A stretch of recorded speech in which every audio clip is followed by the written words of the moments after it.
Tonight, one Northern Kentucky community takes action after being rocked by violence. The victim and the suspect, both just kids. It is a conversation that is happening all across our area. WCPO 9 News reporter Jessica Hart joining us now. So, Jessica, there are some people personally affected by this there in Latonia who are trying to make some changes.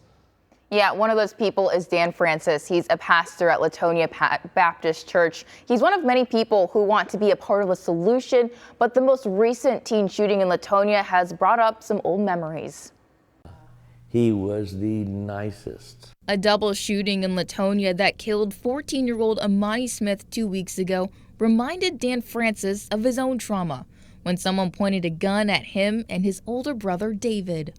He shot me first, and then my brother saved my life because he took the rest of the bullets. And so his son saw that as a 4-year-old. David was 25.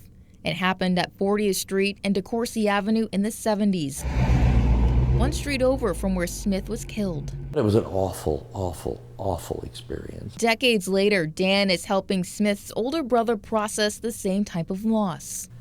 And he wept with me about just the incredible sadness of losing his 14-year-old brother. He has a tattoo on his shoulder now about his brother, Amani. The shooting that killed Smith and hurt his girlfriend shocked the community, but it led to a productive community forum with police. Billy Kegley and April Coffey helped organize it.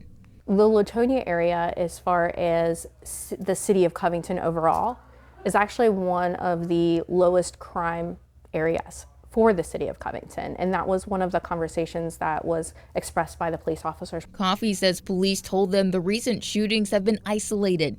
Now Coffey and Kegley will work to change the negative narrative surrounding Latonia. What we need right now, we need that positivity in this community.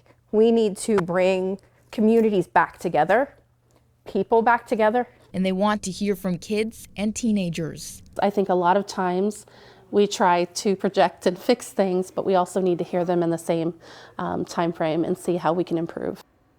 Francis also attended that meeting. He felt like there were some great solutions being suggested, and if you missed this one, there is another forum that will be held on March 2nd at Band of Helping Hands. Guys.